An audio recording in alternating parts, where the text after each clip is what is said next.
At least I just said it to Danmar Dayaw. Danmar Dayaw and Escal Penumbra. Both of you should stop this creating a fake account on Facebook. For me, I never create trolls. I never create dummy accounts. You need to deactivate it. For you, Danmar, I will not going to fight at you or I call you abnormal because you are bashing at Rodelio Daguman, you're bashing your own enemies. You love to make enemies, in social media. Danmar, have mercy to Rodelio. Because me, unlike I was said before, I don't want to create fake account with Teacher Vincent because Teacher Vincent, I don't want to create a fake account. Because I know I talk with Jerick Silva in TikTok Live in Holy Week. I apologize, Teacher Vincent Ramos. Sincerely. It will never be happen again. Unlike you, Danmar, the lesson for you, can you just stop creating fake account? Anyway, I do not create fake account. For me, I never want to make fake account of who is it? Who will I make fake account? I said it. I make fake account of Teacher Gio Malana. I know this is all my fault. You need to stop this, Danmar.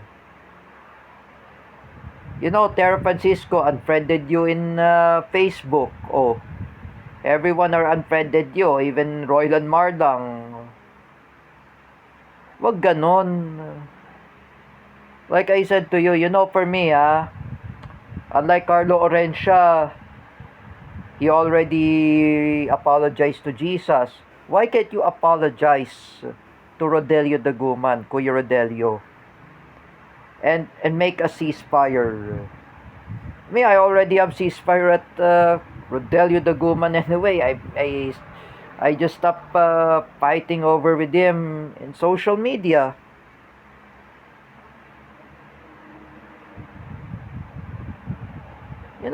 This is hard to say. In the past, for what I did to Wawel Romero, her big sister says to me, that's a fake account. I know this is all my fault and I apologize to Jordan Pilapil.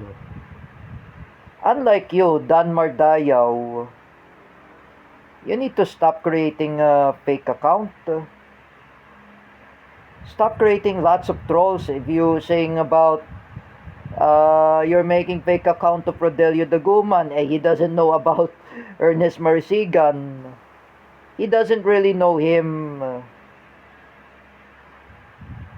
And he doesn't know Francis Leo Marcos or FLM or Norman Mangusin. He was not there in Parañaque. He's in Muntinlupa. Danmar, I am ashamed to yourself. You're the one who ruined Cedric Mariano's art. Do not blame Cedric.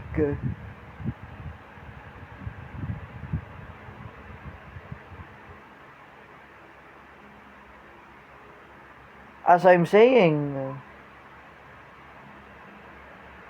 me, I never create fake account, and even to Teacher Gio Malana.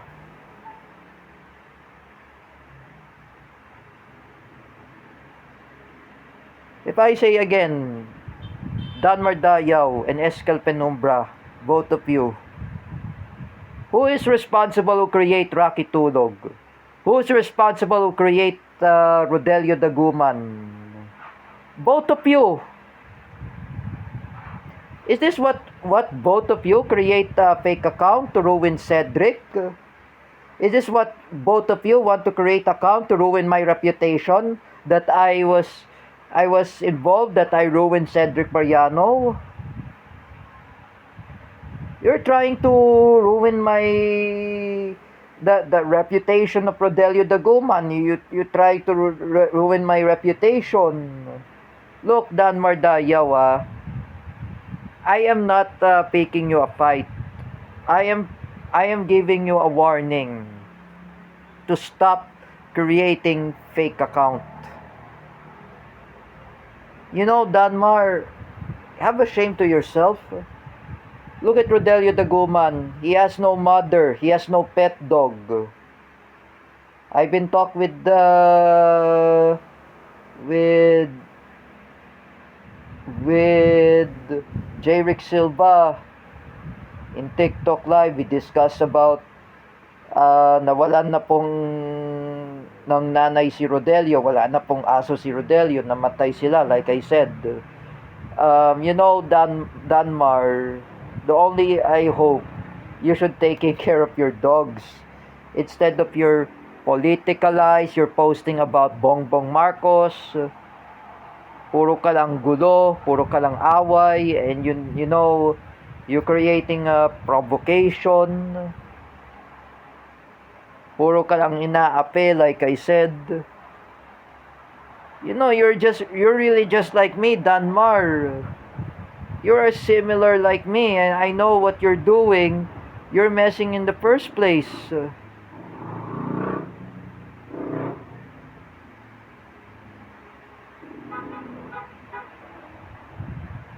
I say again, Dan Mardayaw, and also Eskel Penumbra, what will be happen to your parents? Oh, what will be happen to your parents, Eskel Penumbra, if your mother died?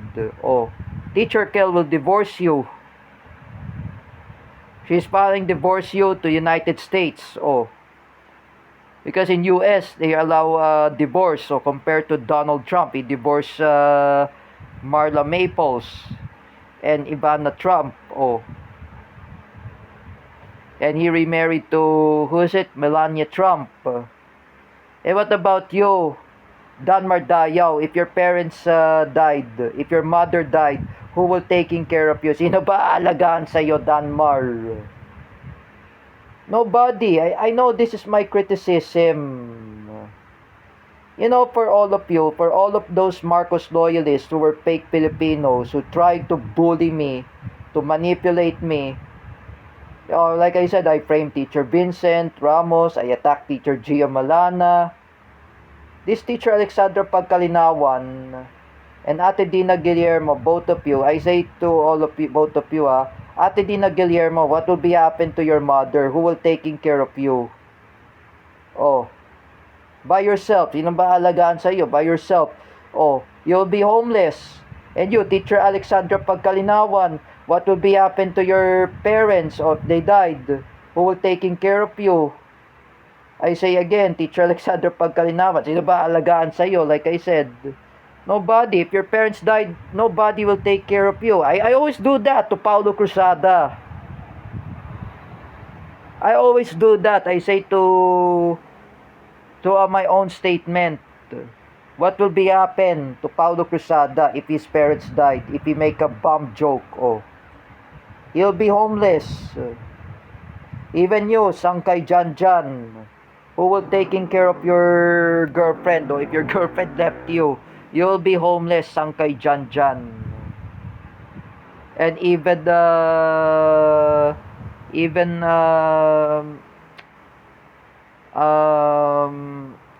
even Gina Sergio, you'll be homeless too. Oh, if your husband divorced you, if your mother died, you'll be homeless together with your son, Jeffrey Asedio. That's why Kyle Asedio and Crescia Asedio, they really hate you.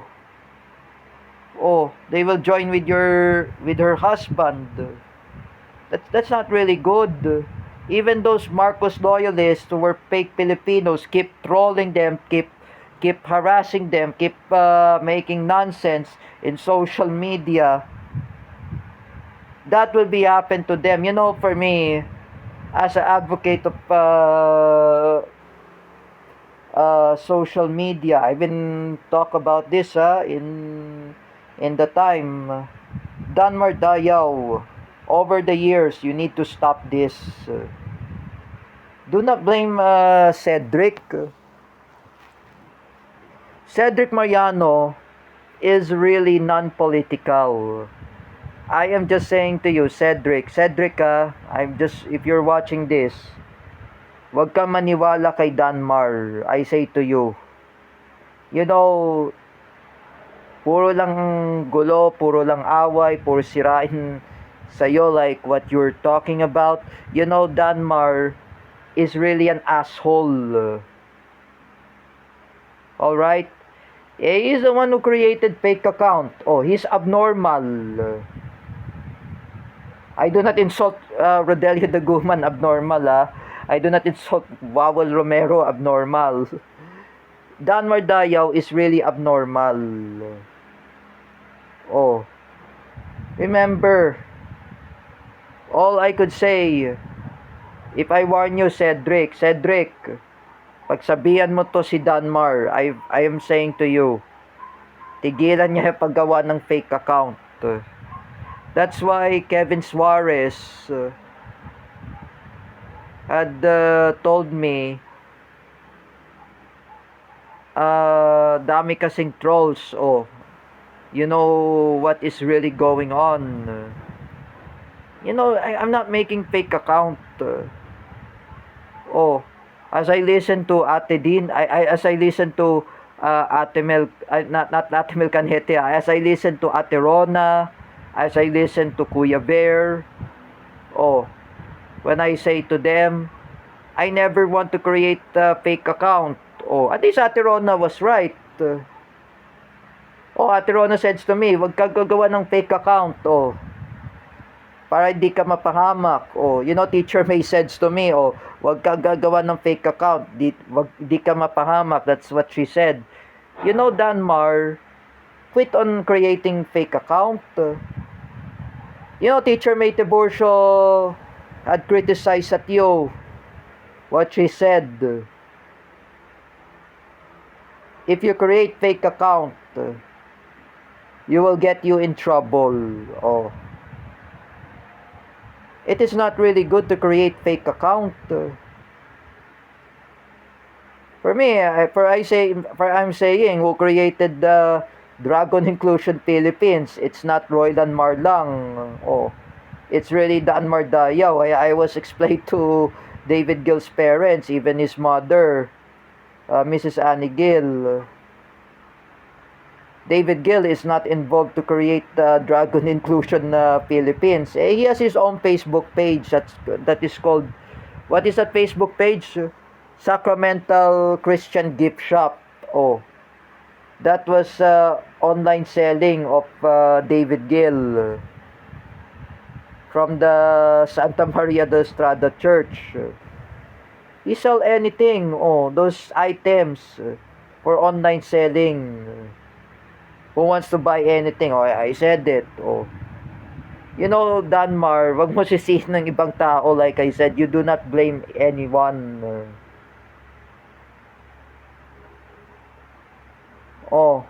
Even David Gill, he doesn't do anything.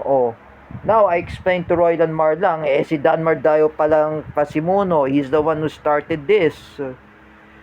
I'm not picking a fight, Danmar. I'm warning you. You need to stop what you're doing.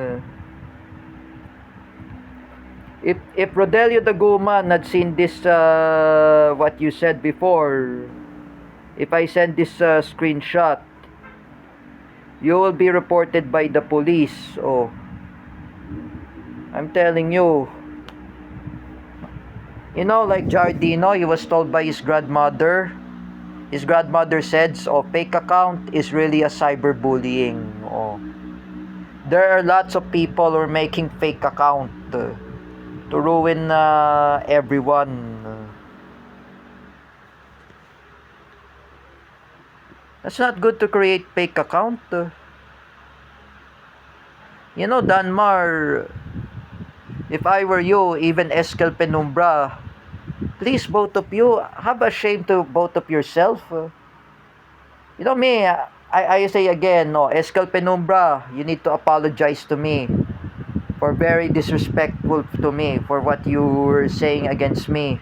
You're very a typical negative person, and you saying, oh, what you're talking about? Oh, you know, Escal Penumbra, make a public apology that you're the one who made Rocky Tulog. And Dan Mardayaw, you should apologize to Rodelio Daguman. Do not make fake account. Huwag gagawa ng kung ano-ano, Danmar, ng kalokohan. You're making trolls. I was talk with Jerick Silva. He said to me, huwag kang gagawa ng kalokohan, Danmar. Puro ka lang gulo. You know, as I'm saying, you know, we are not actually friends, I know you invited me in the Adjectution Philippines in interview. You need to stop this, Danmar. Look at Carlos Kanashi. Oh, did he make fake account? No. He wasn't. Oh. Like Carl Villos, he already deleted the fake account. What is it? Julio Coronel. Oh. Carl Villos, as himself, he already stopped making fake account. Oh. Like me, I already stopped making fake account. Oh. I just want to say, when Teacher Vincent says to me, you need to stop creating fake account. Oh, I already stopped. But I apologize to Teacher Isa Vancula when I made lots of mistake. Unlike you, Danmar, can you just move on about Rodelio Daguman? Stop bashing him in the first place.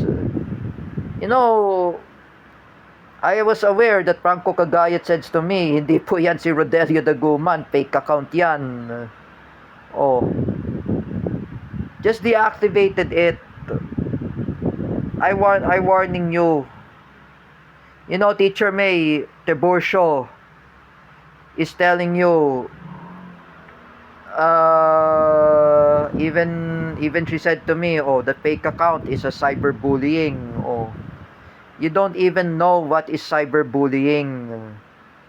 Even Ate Dina Guillermo, Teacher Alexander Pagkalinawan, they're the one who created the fake account of who is it?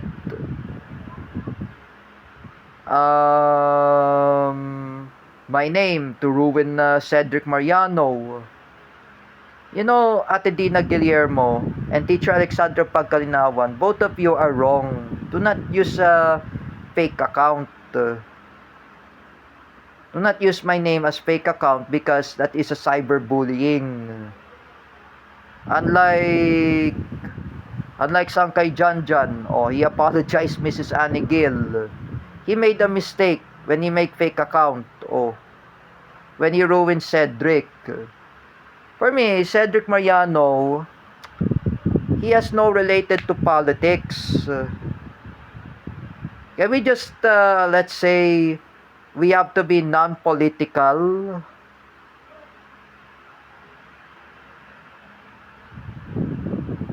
You know, I was a victim of cyberbullying of Dan Mardayaw, Escal Penumbra, Teacher Alexandra Pagkalinawan, and Ate Dina Guillermo. I was a victim of, you know, what is that? Slandering, victim blaming, someone who blaming me in the first place. It's not really good. You know, Danmar, if I were you, just listen to your friends. Listen to Ronald Rivena. When Ronald Rivena says to you, wag ka na gumawa ng fake account. Because, you know, it's really causing you a disturbance of your mental health.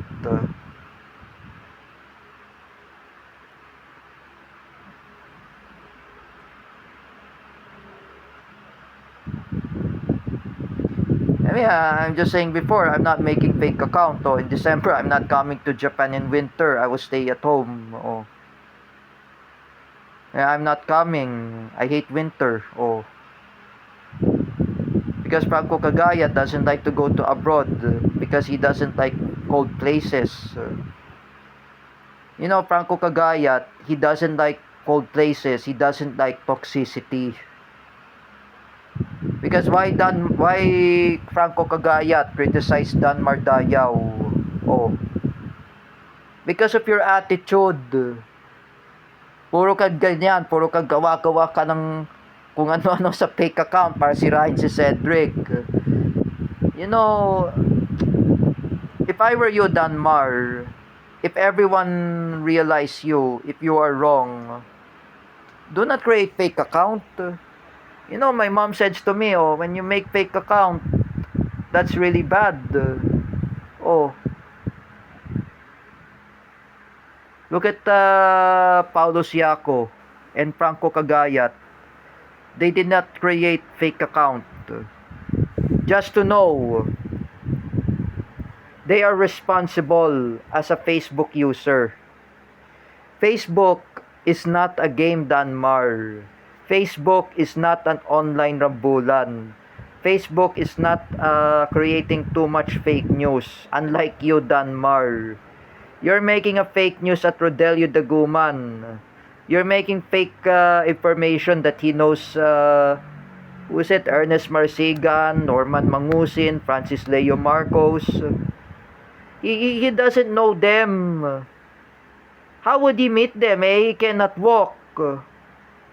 He's a cerebral palsy. There's lots of people of cerebral palsy like Lawrence Villawan, Paula Nunez, and who else? Sir Paulo Cuba. They did not learn how to walk. Do you see that Atelot? That her nephew, who is a cerebral palsy, he cannot walk. Danmar, if I were you, listen to Kuya Bear. You do not know you're talking about. Tell your that those imbecile of Marcos loyalists, Danmar Dayaw. Why can't all of you learn how to change themselves? Magbagong buhay ka na, Danmar. Like, you have to change yourself. You have to change your life. You do not know what you're talking about.